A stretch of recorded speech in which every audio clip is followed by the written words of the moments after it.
प्रयास कर रहे हैं। 30 तारीख को एक बहुत बड़ा दिल्ली में प्रोटेस्ट हो रहा है, क्योंकि राजीव भाई का जो मुख्य दल है वो यहाँ पे दिल्ली में आ रहा है।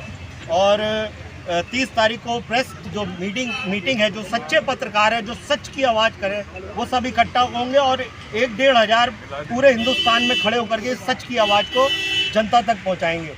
अभी ये कुछ तरुण कोठारी जी शायद शुभारंभ कौन करे? तरुण भाई करें आप और क्या कहते हैं? वकील साहब जो है वो properly legally guide Tarun ji करेंगे। मैं तरुण जी से कहूँगा कि आप शुरू करें। ये जो अन्याय हो रहा है, जो तानाशाही चल रही है, डराया जा रहा है, हमसे कहा जाता है कि आप ऑक्सीजन मत लें, आप अपनी कार्बन अंदर लें, अपने फेफड़े गलाएं। आप बाहर की ऑक्सीजन लेने के हकदार नहीं है। सरकार कह रही है अपने फेफड़े गलाएं, किडनियां खराब करें, मास्क आप समझ गए। जबकि ये कम्युनिटी स्प्रेड नहीं है, ये महामारी नहीं घोषित हुई है। तरुण कोठारी जी से बोलूँगा कि आप जरा, क्योंकि ये डॉक्टर भी हैं और मेडिकल के बारे में अच्छी तरीके से जानते हैं, मुझे लगता है कि ये पूरा देश सुने इस सच को। डॉक्टर साहब एक विनती है, सबसे पहले आप अपना डॉक्टर एक्सप्लेन कर दीजिए, कैसे डॉक्टर हैं आप?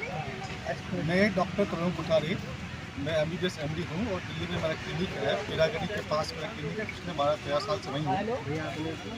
और मैं आप सभी देशवासियों से कहना चाहता हूँ जो दिल्ली में आज इकट्ठे उनके माध्यम से है कि देश में एक बहुत बड़ा अत्याचार चल रहा है जनता के ऊपर। एक वैश्विक षड्यंत्र है, जिसे आप कहते हैं कि कोविड-19, ये एक बहुत बड़ा वैश्विक षड्यंत्र है।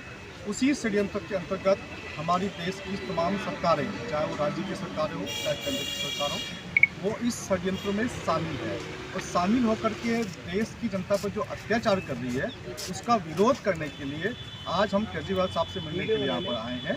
और हम उनसे पूछना चाहते हैं कि आखिर क्या बात है। आप कहते हैं कि भाई सैटरडे संडे का लॉकडाउन कोई कोरोना कोई विशेष प्रकार का है कि भाई सैटरडे संडे को आता है।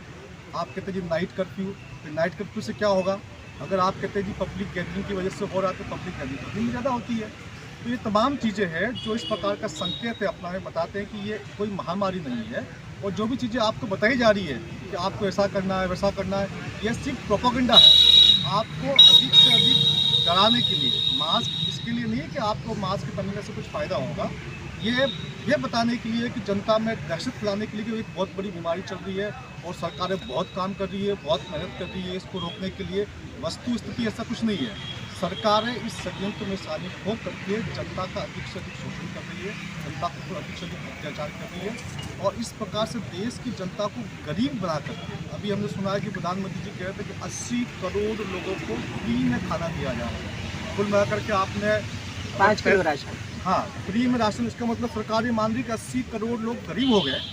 और अगर पहले के आंकड़े के हिसाब से बात करें तो पहले 20-25 करोड़ की बात होती थी कि 20-25 करोड़ लोग गरीब है जो खा नहीं सकते। इसका मतलब पिछले 2 साल के अंदर आपने 60 करोड़ कम से कम नए गरीब पैदा कर दिए देश के अंदर। तो कितनी बड़ी बात है। देश के प्रधानमंत्री जी षड्यंत्र में शामिल है, तमाम राज्यों के मुख्यमंत्री भी षड्यंत्र में शामिल है। हम आज केजरीवाल साहब को समझाने वाले हैं कि इस सत्य को स्वीकार करें। मास्क की बिल्कुल आवश्यकता नहीं है, सोशल डिस्टेंसिंग की बिल्कुल आवश्यकता नहीं है, वैक्सीन की बिल्कुल आवश्यकता नहीं है। फिर भी कोई पहनना चाहता है उसकी इच्छा है, कोई नहीं पहनना चाहे तो उसकी इच्छा है, कोई मास्क कोई वैक्सीन लगाना चाहता है उसकी इच्छा है, कोई नहीं लगाना चाहता उसकी इच्छा है। आप लोगों को जबरदस्ती क्यों कर रहे हैं? आज कल मेरे पास एक बच्चा आया था, वो कह रहा है कि मेरे टीचर ने कहा कि उसको इंटरनल असेसमेंट में नंबर नहीं मिलेंगे उसको। वो कह रहा है कि मेरे टीचर ने कहा कि मुझे एग्जाम नहीं बैठने देंगे। रिजल्ट देने से मना कर रहे हैं बच्चों को, वोटिंग पे भी रोक रहे हैं, कंपल्शन, बच्चों को ब्लैकमेल करके डराया जा रहा है। ये ब्लैकमेल करके बच्चों को डरा रहे हैं, जबरदस्ती वैक्सीन लगा रहे हैं, एग्जाम में नहीं बैठने देंगे बच्चों को। एग्जाम में डॉक्टर साहब हम बीमार हैं, ये बात तो हम ही को पता होती है ना वैसे। हाँ जी, तभी हम डॉक्टर के पास जाते हैं और ये हमें जबरदस्ती बीमार कर रहे हैं। मुंबई में घाट कोपर में एक 15 वर्ष की लड़की की डेथ हुई है। तो वहाँ की जो MCD, जो लोकल MCD होती है, जहाँ पर महाराष्ट्र मुंबई नगर पालिका जो है, वो कहती है कि उस लड़की को हार्ट अटैक हुआ है। अब 15 साल की लड़की को हार्ट अटैक हुआ है, या मेडिकल साइंस में उन्होंने उनसे पूछा है मैंने कहा आप ठीक है, आप कह रहे हैं कि 15 साल की लड़की को हार्ट अटैक हुआ है, तो मुझे 2016 पे आंकड़े दीजिए, 17 के दीजिए, 18 के दीजिए, 19 के दीजिए, 20 के दीजिए। ये पहले कितने 15 साल की लड़की में हार्ट अटैक होते थे, अब कैसे हो रहे? वैक्सीन लगाने से हमारे यंगस्टर्स को हार्ट अटैक हो रहा है और वो मर रहे हैं, पूरे देश के अंदर मर रहे हैं। इस प्रकार से लोगों को मास मर्डर किया जा रहा है। तो आज हम केजरीवाल साहब को समझाने वाले हैं, इस मास मर्डर को जल्दी से जल्दी रोके। अगर वो नहीं रोकेंगे तो उनके खिलाफ बहुत बड़ा आंदोलन दिल्ली में हम लोग शुरू करेंगे, क्योंकि हम लोग दिल्ली में रहते हैं, हम इस स्टेट में रहते हैं, तो हम अपने ही मुख्यमंत्री से आज मिलने आए हैं, उनसे रिक्वेस्ट कर रहे हैं। डॉक्टर साहब एक सवाल और आता है यहाँ पे कि कहा जा रहा है जो ओमिक्रॉन है ये एक तरीके से मतलब एक नेचुरली इम्यूनिटी दे रहा है, लेकिन दूसरी तरफ ये भी कहा जा रहा है कि आपको डोज लेना जरूरी है, आपका बूस्टर डोज भी आ गया, तो आपको उसमें क्या कहना है? ये पूरा फेक, ये पूरा षड्यंत्र चल रहा है। आपको एक भी वैक्सीन नहीं लेना है, किसी भी इंसान को कोई वैक्सीन नहीं लेना चाहिए। ये वैक्सीन के नाम पर अभी आपको ओमिक्रॉन कह रहे हैं। अगली बार फिर मैं आपको बताऊं, प्रधानमंत्री ने कहा है कि अगले वेरिएंट के लिए तैयार रहो। इसका मतलब ये होगा कि मार्च के अंदर या अप्रैल के अंदर आपका एक नया वेरिएंट और आने वाला है। फिर बोलेंगे जी ये वेरिएंट खत्म आ गए, आपको वैक्सीन लेना बहुत जरूरी है। ये वेरिएंट जो अगले वेरिएंट की जो बात चल रही है ना, वो इसलिए चल रही है कि अभी जो वैक्सीन कर रहे हैं ये 12 साल तक कर रहे हैं, बाद में उनसे छोटे के लिए आएंगे तो कल ये नया वेरिएंट आ गया, उनको भी वैक्सीन लगाओ। और सबसे बड़ी बात आप देखिए किस प्रकार से वैक्सीन लगा रहे हैं, पहले 60 साल से ऊपर वाले को, फिर 45 साल से ऊपर वाले को, फिर 30 साल से ऊपर वाले को। क्या कोई महामारी ऐसे फैलती है क्या कि 60 साल से ऊपर वाले पहले प्रभावित होंगे, फिर 45 साल से ऊपर वाले प्रभावित होंगे, फिर 30 साल से ऊपर, फिर बच्चे, फिर छोटे बच्चे? ये पूरा एक षड्यंत्र रचा गया, एक गेम प्लान है, गेम प्लान के हिसाब से हो रहा है। इसलिए मैं कहना चाहूँगा कि कोई भी वैक्सीन नहीं लगाए, कोई मास्क नहीं ले। जो डेथ रेट है, जिन लोगों ने लगा लिया आप उसका क्या सोल्यूशन है? देखिए, जिन लोगों ने वैक्सीन लगा दिया है वो सरकार को प्रोटेस्ट करें, उनको निश्चित तौर से उनको साइड इफेक्ट हो रहा होगा। अगर उनके घर परिवार में किसी की मृत्यु हुई है तो सरकार को मर्डर में केस करें, मर्डर में केस करें।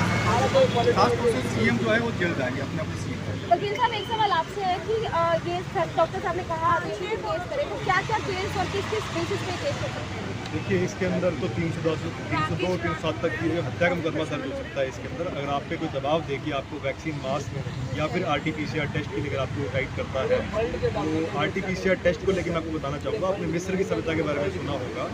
हाँ, उस सभ्यता के अंदर, इजिप्ट के अंदर वहाँ की सभ्यता थी, वहाँ के गुलामों को गुलाम बना के रखने के लिए वो लोग इतने बड़े कुएं का इस्तेमाल करते थे, नाक के माध्यम से डालते थे और उससे आपके नोज के पीछे ब्रेन जो गहिर होता है उसको पंचर किया जाता था जानबूझ के, ताकि वहाँ पे उनका जो ब्रेन है डेवलप ना हो पाए और उनको सही तरीके से ऑक्सीजन ना मिले और उनका ब्रेन जो है खराब होना शुरू हो जाए। इस प्रकार से लोगों को गुलाम रखा जाता था उस समय पे। अब आज आपसे कुछ टेस्ट के नाम पे क्या किया जा रहा है, जो फर्जीवाड़े में टेस्ट चल रहा है, जो कि इमरजेंसी यूज ऑथराइजेशन है, जो कि एक्सपेरिमेंट है, तो ये बिल्कुल फर्जीवाड़ा चल रहा है। और 1 साल से ऊपर जो है किसान आंदोलन चला है, हम खुद वहाँ पे 2-2 महीने तक रहे, लेकिन ऐसा कोई बीमारी नहीं था, कुछ भी नहीं था। एक सिंगल आदमी इस फर्जी महामारी जिसको कहा जाता है उससे कोई भी नहीं मरा है वहाँ पे। तो ये सिर्फ और सिर्फ एक ढकोसला चल रहा है सरकारों का, और ये कहते हैं कि रात को बंद कर दीजिए, तो रात को जो बंद कर रहे हैं, मे बी ये जो है 5G के ट्रायल्स करेंगे रात को और कुछ ड्रग्स की स्मगलिंग की जाएगी उस दौरान। तो ये बहुत ही गहरा षड्यंत्र है, आप सब लोगों को जानने की ज़रूरत है इन चीज़ों को। बहुत ही गहरे लेवल पे इन चीज़ों को एक के साथ जुड़ा हुआ है। इसी के अंदर जेनेटिकली मॉडिफाइड जो आपके फूड हैं वो भी लाए जा रहे हैं, साथ ही साथ फोर्टिफाइड राइस, आपने सुना होगा, फोर्टिफाइड राइस या फोर्टिफाइड जो आपके फल हैं या सब्जियां हैं, उनको जो भी आपके अनाज हैं उनको फोर्टिफाई किया जा रहा है, उसमें मैग्नेटिक सब्सटेंस डाले जा रहे हैं। तो मैग्नेटिक सब्सटेंस जब आपकी बॉडी में जाएंगे तो आपकी बॉडी की मैग्नेटिक प्रॉपर्टीज़ बढ़ जाएंगी। मैग्नेटिक प्रॉपर्टी बढ़ने के बाद जब ये 5G के ट्रायल्स करेंगे तो आपकी बॉडी पे उसका इफेक्ट ज़्यादा होगा। तो ये आपको एक नहीं तो दूसरे माध्यम से आपकी बॉडी को टॉक्सीफाई करना चाहते हैं, उस चीज़ के लिए आपको जागरूक होना पड़ेगा और आपको एक एक स्टेप के अंदर सभी चीज़ों को समझने की जरूरत है। बहुत ही गहरा। वकील साहब एक सवाल और आता है कि जो पेरेंट्स हैं उन पर प्रेशर डाला जा रहा है कि बच्चों को जो है डोज दी जाए, तो उसके लिए पेरेंट्स क्या कर सकते हैं, किस तरीके से कंप्लेन करेगा? देखिए, कोई भी किसी को प्रेशराइज नहीं कर सकता, ना ही मास्क के लिए मुख्य अच्छा कर, क्योंकि हम कुछ शब्द ऐसे इस्तेमाल करेंगे। ये जो कुछ बड़ी कंपनियां हैं, विदेशी कंपनियां, ये आप लोगों की वीडियो लगातार डिलीट कर रही हैं, उसके लिए भी हमारे पास सोल्यूशन है। उसके लिए आपको बिटशूट, ब्रांड न्यू ट्यूब, रंबल और ऑडेसी, इन वेबसाइट पे आप लोग सभी अकाउंट बनाइए। जो आप बात कर रहे हैं कि बच्चों को प्रेशराइज किया जा रहा है, उसके रिगार्डिंग में पहले भी कई बार जो है वीडियो के माध्यम से और जनसभाएं करके हम गांव-गांव में जा रहे हैं पूरे हरियाणा के अंदर। अभी मेरा यूपी का दौरा होना है जल्दी, तो हम लोगों को जागरूक कर रहे हैं इस चीज़ों के बारे में। कोई भी आपको दबाव नहीं दे सकता है। और जनरली लोगों को दिक्कत क्या होती है, लोग जो होता है कि एडवाइजरी शब्द होता है, इसको लोग मिस इंटरप्रेट करते हैं। तो एडवाइजरी जो होती है सिर्फ एक एडवाइस होती है, एक सुझाव होता है, तो सुझाव को मानने के लिए आप बाध्य नहीं होते हैं। इसी प्रकार से गाइडलाइन शब्द होता है, उसको आप गाइड से तुलना कर सकते हैं। अगर आप कहीं घूमने जाते हैं तो गाइड आपको सुझाव दे सकता है, लेकिन वो गाइड जो बात कहता है वो आप पे बाध्य नहीं होती है। तो इस प्रकार से लोगों को जागरूक होने की ज़रूरत है। सभी इस पे सेक्शंस लगते हैं आईपीसी के, और कोई अगर आपको ये शेयर करने को कहता है कि आपको वैक्सीन का स्टेटस बताइए, तो इसके अंदर सेक्शन 43 है और सेक्शन 72 है इंफॉर्मेशन टेक्नोलॉजी एक्ट का लगता है। सेंसिटिव पर्सनल इंफॉर्मेशन होती है आपकी, मेडिकल रिकॉर्ड जो होता है, तो ये आपको शेयर करने के लिए बाध्य नहीं कर सकते हैं। आप जो है सेक्शन 43 और 72A के अकॉर्डिंग आप जो है FIR लॉन्च कीजिए अपने नज़दीकी पुलिस स्टेशन के अंदर। सर ये जो ह्यूमन एरर वो हैरेसमेंट और एक्सपेरिमेंट, मतलब हम कानूनी तौर पे कोर्ट में क्या कह सकते हैं ये तानाशाही के खिलाफ? मेरा एक क्वेश्चन तो आपसे था, दूसरा कोठारी जी से था कि आप उनके बाद बोलिए कि ये जो यूरोप से फंडिंग होती है जो मेडिकल माफियाओं की, ये जो पूरा षड्यंत्र चलाने के लिए, मैं तरुण जी से बोलूँगा, ये बाद में बोलेंगे। पहले मैं आपसे कहूँगा ये जो आतंक है, जो ह्यूमन के ऊपर ट्रायल है, वैक्सीन ट्रायल है, और जिसका इस बीमारी से कोई लेना देना नहीं है, इसके खिलाफ हम सुप्रीम कोर्ट में जाएं, और कैसे क्या क्या उसके लॉज हैं, क्या हम कहाँ से बच सकते हैं ये इस तानाशाही के खिलाफ? देखिए, इसके अंदर ऑलरेडी सुप्रीम कोर्ट में कुछ पिटीशंस डली हुई हैं, कुछ PILs भी चल रही हैं, लेकिन आपको ये जानना होगा कि गणतंत्र के अंदर हमारे आपको अपने कॉन्स्टिट्यूशनल राइट्स एक्सरसाइज करने होंगे। आज आप सब लोग यहाँ पे इकट्ठे हुए हैं, ये भी आपके कॉन्स्टिट्यूशनल राइट्स हैं।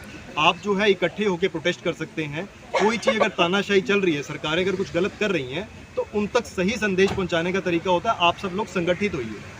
अगर कोर्ट में हम केस डाल रहे हैं, वहाँ केस डले हुए हैं, ऑलरेडी चल रहे हैं। अभी जो एक लास्ट 13 तारीख को डॉक्टर धवन है, डॉक्टर वीना धवन, उन्होंने अपना एफिडेविट फाइल किया था सुप्रीम कोर्ट में।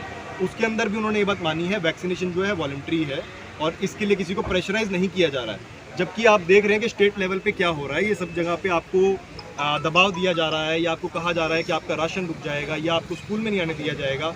इस प्रकार के जो असंवैधानिक और गैर कानूनी जो बयान हैं, वो कुछ मिनिस्टर्स या कुछ उनके नीचे वाले जो दलाल हैं, वो लोग इस प्रकार के बयान दे रहे हैं, जो कि बिल्कुल असंवैधानिक है। संविधान में हमारे को पूरी प्रोटेक्शन है इस चीज़ की कि हम किस पद्धति से अपना इलाज कराना चाहते हैं, तो आपको कोई भी जो है प्रेशराइज नहीं कर सकता। आप अपने कॉन्स्टिट्यूशनल राइट्स को एक्सरसाइज कीजिए, चाहे रोड पे आपको अपने कॉन्स्टिट्यूशनल राइट्स को एक्सरसाइज करना है, क्योंकि जो विदेशी ताकतें हैं वो ये भी कोशिश कर रही हैं, जो सड़क आज आपकी है वो सड़कें भी विदेशी कंपनियों को बेचने की पूरी कोशिश की जा रही है। मेरा प्रश्न आपसे मुझे लगता है कि मैं कर नहीं पाया, जो अब तक जो तानाशाही थी, एक टेरर था, एक दबाव था, कितना जलील किया गया है, गरीब आदमी कितनी बदतर जिंदगी जिया है, उसके खिलाफ हम कोर्ट में हैं कि नहीं? जिसको मानवता के खिलाफ जो एक आतंक हो गया है, गुनाह हो गया है, भाई ठीक है वैक्सीनेशन नहीं लगवाएंगे, मास्क के लिए भी हम कोर्ट में लड़ रहे हैं, लेकिन जो ह्यूमन टेरर है, जो जैसे स्कूलों की बात चल रही है, अभी तक हमने सुप्रीम कोर्ट में कानून ये केस नहीं डाला है कि जो ये तानाशाही चली है, हकीकत क्या है कि एक चोर ने क्राइम कर लिया, हत्या कर दी है ना, और टेरर कर दिया है, सब वीडियोस पड़े हुए, ऐसा तो नहीं है, लेकिन उसके खिलाफ सुप्रीम कोर्ट में हम किस तरीके से जाएं, क्या लड़ें, क्या ये मेरा देखिए, उसमें कुछ केस जो है ऑलरेडी चल रहे हैं। मैंने आपको बताया कुछ काउंटर एफिडेविट भी फाइल हुए हैं इनकी तरफ से, बॉम्बे हाई कोर्ट में भी काउंटर एफिडेविट फाइल हुआ था इनकी तरफ से। उसके अलावा मैं आपको बताना चाहूँगा 3 तारीख को सुप्रीम कोर्ट का एक सर्कुलर था, उसमें उन्होंने खुद माना कि ओमिक्रॉन आ गया है, और जो हाइब्रिड आपकी हियरिंग चल रही थी, हाइब्रिड का मतलब कुछ फिजिकल और कुछ जो है वर्चुअल हियरिंग, यानी कि टीवी पे आपके मोबाइल के माध्यम से इंटरनेट के थ्रू।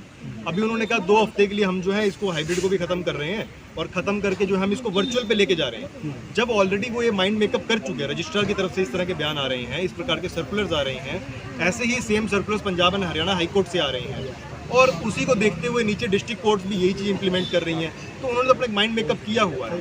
तो जब तक जनता जागरूक होके रोड पे आके लोगों को नहीं बताएगी कि ऐसा कुछ भी नहीं है और ये ड्रामा नहीं चलेगा, और हम सब लोग जाग चुके हैं, तो मे बी उनके ऊपर भी कुछ प्रेशर आ रहा हो।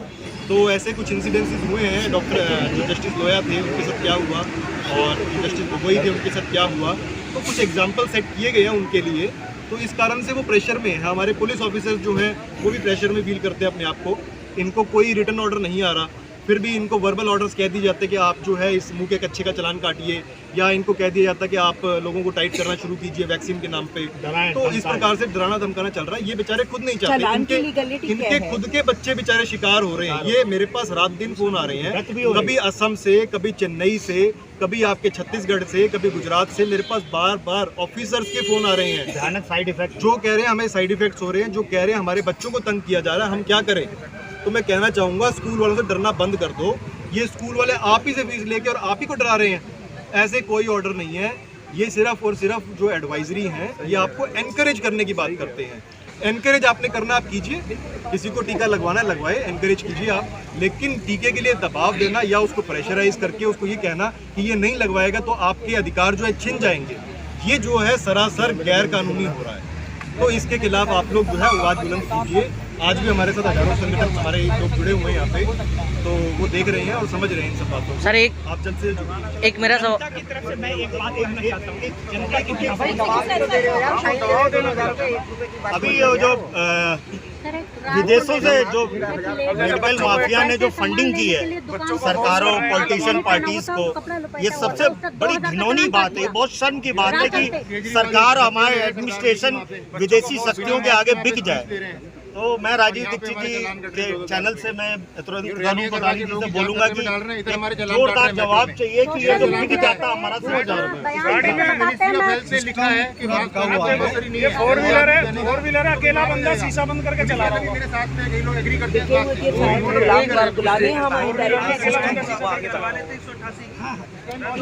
अलग से चर्चाएं मत करिए प्लीज, सुन लीजिए। चुका है एक अंतर्राष्ट्रीय जो वैक्सीन माफिया है, इन लोगों ने एक संगठन बनाया गवी, इन लोगों ने एक संगठन बनाया गवी नाम से, ग्लोबल अलायंस ऑफ वैक्सीन। ये जितना भी वैक्सीन माफिया है, ये लोग क्या करते हैं कि अलग अलग पॉलिटिकल पार्टी को, अलग अलग सरकारों को फंडिंग करते हैं और अपने अनुरूप कानून लाने के लिए उनको बातें करते हैं। इनको फंडिंग मिलती है, सरकारों को फंडिंग का लालच होता है, उस लालच में ये कुछ भी बात को मानने के लिए तैयार हो जाते हैं। पॉलिटिकल पार्टी होती है, वो इलेक्शन लड़ती है, उनको फंडिंग चाहिए, तो फंडिंग यहाँ से अलग अलग संस्थाओं से मिलती है। अब जो बिल गेट्स को कहा जाता है कि वो बहुत बड़ा दान दाता है, दान करता किसको, वो जहाँ उसको अपनी लगता है कि मुझे अपना बिजनेस चलाना है, जो उसके बिजनेस में उसको फायदा पहुँचाएगा, उसी एक डोनेशन के माध्यम से अलग अलग संस्थाएं के माध्यम से दान करता है। तो जितनी वैश्विक षड्यंत्रकारी ताकतें हैं, चाहे वो बिल गेट्स हो, चाहे वो रॉकचाइल्ड हो, चाहे रॉकफेलर हो, रोथस्चाइल्ड हो, तो ये सब लोग एक बहुत बड़े षड्यंत्र की तरह हमारा ही देश के लोगों को पैसा पहुंचाते हैं और हमारे देश के लोग हमारे ऊपर धमकी चाहते हैं। यही ब्रिटेन की पॉलिसी थी, यही आज वर्तमान में सरकार है उनकी पॉलिसी है। तो ऐसी स्थिति में देश की सभी जनता को जागरूक होकर के अपनी बात को रखना होगा।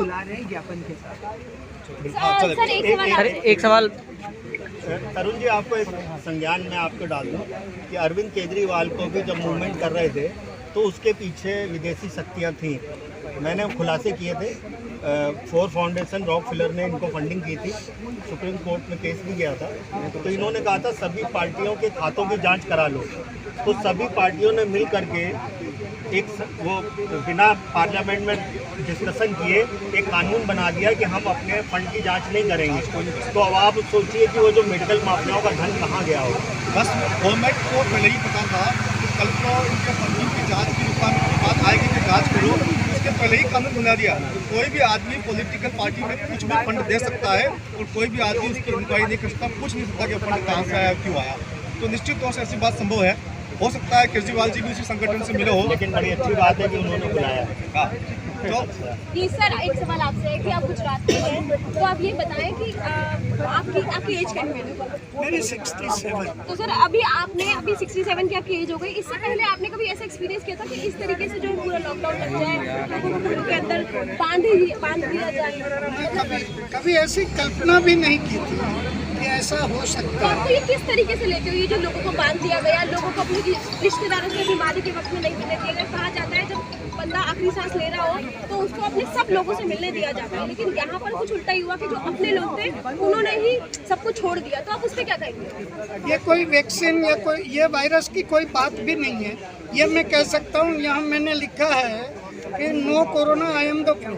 मतलब पिछले 2 सालों से मैंने कभी मास्क भी नहीं डाला, कोई प्रोटोकॉल भी मैंने कभी फॉलो नहीं किया, फिर भी मैं अगर जिंदा हूँ तो यही प्रमाण है, एकमात्र प्रमाण है कि ऐसा कोई वायरस नहीं है। तो फिर आखिर ये है क्या, ये मैं बता दूं बिल्कुल संक्षिप्त में। सर, हो सकता है कि आप सीनियर सिटीजन है, इस वजह से आपको छोड़ दिया जाता हो, क्योंकि यहाँ पर तो 2000 रुपए का फाइन नहीं, कोई किसी को, यहाँ सब खड़े हैं, सबको पूछ लीजिए, कोई सीनियर सिटीजन को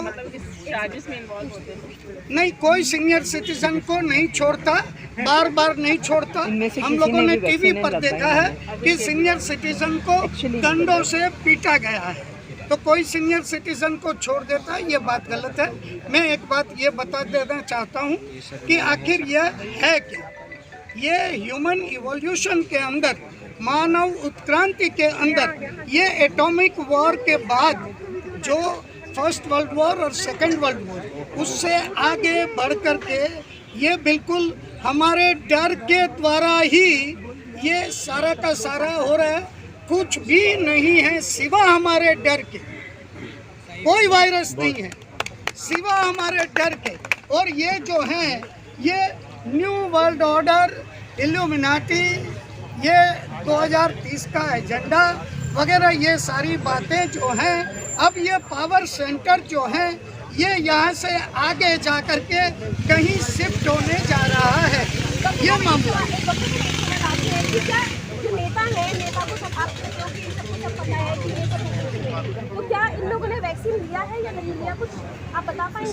प्रमाण है हमारे पास? देखो, इसमें ये बात हो सकती है, कुछ नेताओं ने जो आपको वैक्सीन देते हुए फोटो खिंचवाई थी ना, वो फोटो नकली भी हो सकती है। आपको दिखा दिया गया, सुई चुभा दी, लगा दिया, आपको लगेगा हाँ भी वैक्सीन ले लिया है, तो फोटो अधिकांश फोटो नकली, नंबर 1। नंबर 2, कुछ लोगों ने हो सकता है कि पानी का इंजेक्शन लगवा दिया हो, आपको फिर पता चलेगा इसमें क्या है। मुझे लगता है कि 99% नेताओं ने वैक्सीन नहीं लिया है, केवल वैक्सीन लेने की नौटंकी की है ताकि जनता अधिक से अधिक वैक्सीन ले। सर, एक सवाल आपसे, सर ने बताया अभी भी न्यू वर्ल्ड ऑर्डर के बारे में, आप थोड़ा इसके बारे में हमें अपनी दृष्टि डालेंगे? ये जो है मास्क के नुकसान है, आप अगर देखना चाहें तो मास्क के क्या क्या नुकसान है, उसके ऊपर तो बहुत सारी स्टडीज़ हैं, एक नहीं, दो नहीं, 100 से भी ऊपर स्टडीज़ हैं जो मास्क के जो नुकसान होते हैं और इसके क्या फ़ायदे हैं, इसका कोई भी प्रूफ नहीं है इनके पास। जो वायरस ये कहते हैं उसको आज तक आइसोलेट नहीं किया गया, और जो आप बात कह रहे हैं कि किस प्रकार से ये टीके लगाए जा रहे हैं, ये एक के बाद एक आपको जो है डर के अंदर रखना चाहते हैं, आपको एक के बाद एक तोड़ना चाहते हैं। अंग्रेज भी इस तरीके से करते थे, आज ये कोशिश करेंगे आने वाले समय के अंदर वैक्सीनेटेड और अनवैक्सीनेटेड के अंदर डिफ्रेंशिएट करने की, जो लगातार कोशिश की जा रही है। वैक्सीनेटेड लोगों को कुछ ना कुछ जो लुभावने तरीके से कुछ ना कुछ ऐसी चीज़ दी जा रही है, पैसा दिया जा रहा है या उनको कुछ एक्स्ट्रा ऑफर दिए जा रहे हैं, उस प्रकार से उनको इस ट्रायल में घुसाने की कोशिश की है, जो कि बिल्कुल गैर कानूनी है। तो ये जो है आपको डिवाइड एंड रूल करते हैं हमेशा से, वही अंग्रेज करते थे, वही अभी कुछ लोग जो ताकते हैं, उनके प्रेशर में भी हमारे जो सीनियर जो हमारे इस समय पॉलिटिशियंस हैं वो बहुत ज़्यादा प्रेशर में भी हो सकते हैं। तो यही मैं कहना चाहता हूँ। एक सवाल और आता है कि अभी आप जो है 3 तारीख को जो है अभी आप डॉक्टर डॉट के पास थे, तो उनको जो जेल में डाला गया, क्या कारण रहा कि उनको जेल में डाला गया? क्या वो मतलब लॉ के अंतर्गत आता है या नहीं? ये लास्ट सवाल है। जी नहीं, बिल्कुल भी नहीं आता ये, और बिल्कुल गलत तरीके से, असंवैधानिक तरीके से उनके ऊपर 188, 186 और 353 तो किसी एंगल से बन ही नहीं सकती थी। वो तब बनती जब मान लो कोई चोर भाग रहा होता और उन्होंने उसको चोर को भगाने के अंदर हेल्प की होती और पुलिस वालों को उसके काम से रोका होता, या पुलिस वाले या कोई ऑफिसर अपने किसी डॉक्यूमेंट, ऑफिशियल डॉक्यूमेंट साइन कर रहा है जो कि ऑर्डर बहुत वैल्यूएबल है, उसकी कलम रोक ली होती। तो ऐसा उन्होंने कुछ भी नहीं किया और बिल्कुल गलत तरीके से उनको प्रेशराइज करने के लिए और लोगों के ऊपर ये बात डालने के लिए कि अगर कोई बंदा इस चीज़ को ऑब्जेक्ट करेगा और इसके अगेंस्ट प्रोटेस्ट करेगा, तो इसीलिए एक एग्जाम्पल सेट करने के लिए उनके साथ ये बदसलूकी की गई। ये बिल्कुल गैर कानूनी। वकील साहब, आपके वकीलों की लॉबी में से कितने वकील आपके साथ खड़े हुए हैं? मैं ये भी देखिए, मैं ये कहना चाहूँगा, हमारा सहारा वही है, आप बारे में नहीं कहना चाहूँगा। हम लगातार जब भी मुझे समय मिलता है, मैं अपने वकील भाई जितने भी हैं उन सबसे सोशल मीडिया के माध्यम से भी और गांव-गांव में जाके हम आह्वान कर चुके हैं इस चीज़ के लिए कि आप समझ लीजिए नुकसान उनको भी हो रहा है, उन सभी को भी नुकसान हो रहा है, उन सभी को, क्योंकि वर्चुअल पे जब चली जाएंगी हियरिंग्स तो उन सबको नुकसान होना शुरू हो जाएगा। देखिए, और इनका एजेंडा ये है, उनको आगे आना बहुत जरूरी है, हम लोगों की मदद के लिए और सारी जनता को बचाने के लिए। आपके लिए एक बड़ा महत्वपूर्ण संदेश है। इस संदेश से आप लोग समझ जाएंगे कि किस प्रकार का षड्यंत्र चल रहा है। अभी सरकार कह रही है कि भैया 3rd डोज इसलिए लगवाने की ओमिक्रॉन आ गया है, लेकिन ये देखिए 27 अक्टूबर को इनके पास मैसेज आता है कि आप you are eligible for 3rd dose. 27 अक्टूबर, आज चल रहा है जनवरी, ठीक है। 2-2.5 महीने पहले ही इनके पास मैसेज आ गया था कि आप 3rd डोज के लिए एलिजिबल है, जबकि उस टाइम पे कोई ओमिक्रॉन की बात ही नहीं चल रही थी, है ना। इसलिए आप ये देखिए, ये रिकॉर्ड देख लीजिए, ये आपको रिकॉर्ड कर लीजिए इसमें, तो कितना बड़ा षड्यंत्र चल रहा है ये आप देख लीजिए। 27 अक्टूबर को ही मैसेज आ गया 3rd डोज का। बंद सनलाइट में स्क्रीन ऑफ है। कोई तो बात आप नहीं, समझ आप लीजिए। अपना नाम बता दीजिए, जिनके मोबाइल पर आया है नंबर बता दीजिए। सौरभ जायसवाल है दिल्ली कैंट से। दिल्ली कैंट से सौरभ जायसवाल की ये उस देखिए, अब पर देखिए आया। इसमें 3rd डोज का मैसेज सब, सॉरी, ये देखिए, अब देख सकते हैं 27 अक्टूबर का मैसेज आया 3rd डोज की। सर एक क्वेश्चन था, दिल्ली में जो ऑड इवेंट के हिसाब से जो शॉप्स खुले उन पे प्लीज कुछ बोलिए। 2 या 3 दिन शॉप सारा बिजनेस का बेड़ा गर्क कर ये दिया। ऑनलाइन वालों सारा को से बिजनेस टाई अप बर्बाद है। करने की साजिश है। इस प्रकार से ऑड इवेंट से क्या होगा, ये जानते हैं कि ऑड इवेंट से तो और भी बढ़ेगी ना, कम तो होगी नहीं। ऑड इवेंट में तो वही और उन्हीं शॉप पे रिस्ट्रिक्शंस लगाए जो पहले ही नहीं चलती थी, जूते चप्पल कपड़े ये तो पहले ही खत्म। सब ऑनलाइन पर ले रहे हैं ना, ऑनलाइन वालों पे तो डेवलप करने के लिए है ये। These are the multinational companies, multinational company पर जनता की कमर तोड़ने के लिए। ये तो ऐसे नहीं तो वैसे मरेंगे, ऐसे नहीं तो वैसे मरेंगे लोग, भुखमरी से मरेंगे लोग, भुखमरी से मरेंगे, कर्जों से मरेंगे, आत्महत्या करेंगे। किसान भी बेचारा आत्महत्या करके मरता है। जी बताएं। New England journal of medicine, जिसको मेडिकल जगत की बाइबल कहा जाता है, इसके अकॉर्डिंग आप इसको पढ़ेंगे तो इसमें प्रेगनेंसी के अंदर क्या इफेक्ट आया है इन वैक्सीन के बाद। नहीं, टोटल झूठ है तो ये तो वैक्सीन 82% लड़कियों के अंदर जो है उनके गर्भ को नुकसान हुआ है।